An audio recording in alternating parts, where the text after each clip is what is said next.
Baiklah, salam sejahtera kepada Puan Khadijah. Kami dari kumpulan ketiga yang terdiri daripada saya sendiri, Abera dan juga Riko akan membentangkan hasil kerja kami untuk tugasan yang ketiga bagi subjek pengenalan sistem ejaan Rumi dan Jawi. Baiklah, berikut merupakan kandungan bagi slide ini. Yang pertama kami akan tunjukkan teks Sajak Merindui Buku karya E. Samad Said. Yang kedua kami akan tunjukkan teks rangkap keempat Sajak Merindui Buku karya E. Samad Said ini, yaitu rangkap yang kami analisis apa kaedah mengijazawi yang terdapat dalam rangkap tersebut.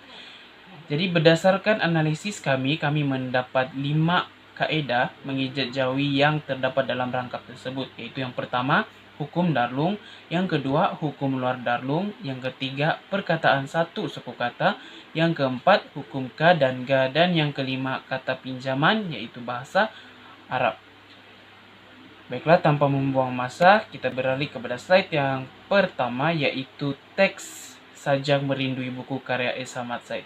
Seperti yang kita lihat di sebelah kiri merupakan teks Sajak Merindui Buku karya E. Samad Said yang ditulis dalam ejaan ataupun tulisan Jawi, dan di sebelah kanan merupakan teks Sajak Merindui Buku yang ditulis dalam ejaan Rumi. Jadi sebelum kita meneruskan pembentangan ini, izinkan kami untuk mendeklamasikan sajak ini.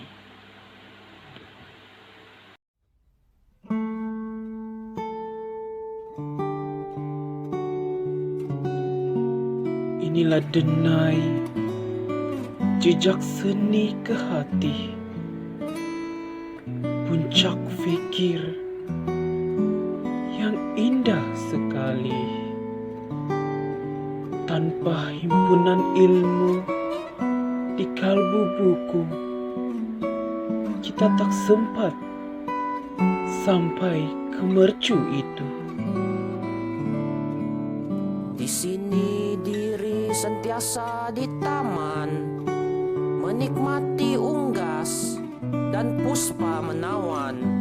Disinilah vista buku saraf seni, meranum akal, mematang pribadi. Kita wajar berpesta di kalbu buku, menghayati nikmatnya seindah syadu. Dalam tenang waktu kusyuk di pustaka, lebih cepat kita terasuh dewasa. Buku adalah denyut nadi utama, penting bagi minda waras manusia, dan buku juga gema fakir yang sakti, nyaman dan mesranya sebuah simfoni. Kita memupuk insan yang luhur budi melalui tapisan hikmat berseni, dan buku memang tasik aneka ilmu yang perlu diselami sejujur kalbu. Buku mengasuh diri sasa bersuara, membaca menjadi jambatan bertua. Kita merindu buku dan gairah baca, agar sentiasa canggih dan berhema.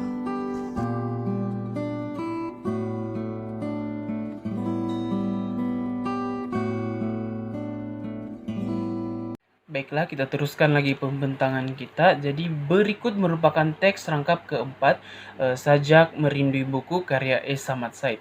Terlebih dahulu izinkan saya untuk membaca rangkap tersebut. Buku adalah denyut nadi utama, penting bagi minda waras manusia, dan buku juga gema fakir yang sakti, nyaman dan mesranya sebuah simfoni.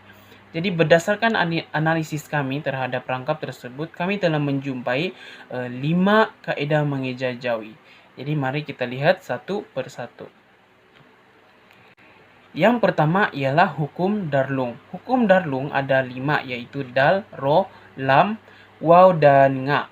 Suku kata ini akan diakhiri dengan vokal a, yaitu dengan menambah alif. Maksudnya setiap perkataan yang digabungkan dengan huruf Darlung ini dan ujungnya mesti berakhir dengan huruf vokal a. Apabila dieja dalam Jawi, huruf alif akan ditambah. Sebagai contoh dalam sajak ini adalah perkataan minda dalam baris 2. Jadi seperti yang kita dapat lihat, bagaimana mengeja minda ini ialah mim, ya, nun, dal, alif. Jadi alif itu ditambah dalam perkataan tersebut. Seterusnya saya serahkan kepada rakan saya. Seterusnya, kaidah mengeja Jawi yang ketiga ialah hukum luar Darlung. Hukum luar Darlung ini ialah huruf alif tidak diletakkan pada akhir kata. Sebagai contoh, apa-apa perkataan yang mempunyai huruf alif di akhir kata tidak perlu diletakkan dalam hukum luar Darlung. Huruf selain huruf dal yaitu di, ro yaitu r, lam yaitu l, waw yaitu u, dan nga yaitu ng. Apa-apa huruf selain itu yang selepasnya ada huruf alif tidak perlu ditulis lagi. Contoh yang terdapat dalam rangkap 4 sajak tersebut ialah utama. Kita dapat melihat bahwa huruf alif tidak ditulis pada akhir kata, yaitu dieja dalam ejaan Jawi yaitu waw, ta, alif, mim. Huruf alif tidak ditulis pada ujung perkataan tersebut.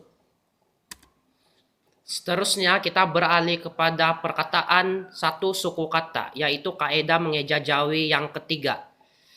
Hukum perkataan satu suku kata ini ialah setiap perkataan yang terdiri daripada satu suku kata, huruf alif tidak akan ditulis di tengahnya. Sebagai contoh, apa-apa saja perkataan yang mempunyai satu suku kata yang mempunyai huruf alif di tengahnya, kita tidak perlu tulis alif.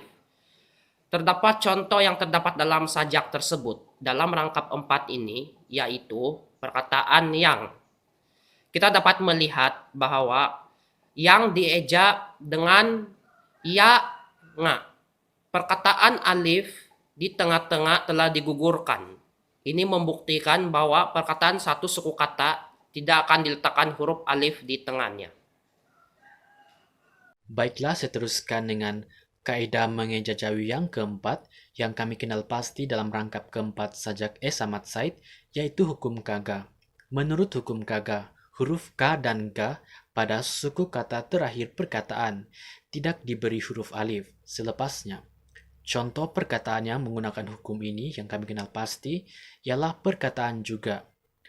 Perkataan ini akan dieja dengan huruf jim, waw, dan ga. Dapat dilihat bahwa selepas huruf K tidak diberikan huruf alif. Hal ini demikian karena perkataan juga ini dieja berdasarkan hukum kaga dan terikat dengan hukum tersebut. Kaidah mengeja Jawi yang kelima atau yang terakhir yang kami kenal pasti dalam rangkap keempat sajak Samat Said ialah kaidah kata pinjaman. Perkataan yang kami kenal pasti menggunakan sistem kata-kata bahasa Arab yang lazim digunakan dieja menurut bahasa Melayu. Perkataan yang kami kenal pasti ialah perkataan fakir. Fakir merupakan kata pinjaman daripada bahasa Arab yang bermaksud miskin. Dan perkataan ini akan dieja dengan huruf fa, kaf, ya, dan ro. Oleh itu, sekian saja pembentangan kami daripada kumpulan yang ketiga. Jika ada kesilapan atau kekurangan yang kami lakukan, khususnya dalam slide ini, maupun dari segi tutur bicara kami menyusun 10 jari, memohon kemaafan. Sesungguhnya yang baik itu datang dari Tuhan, dan yang kurang baik itu datang daripada kelemahan diri kami sendiri. Sekian dan terima kasih.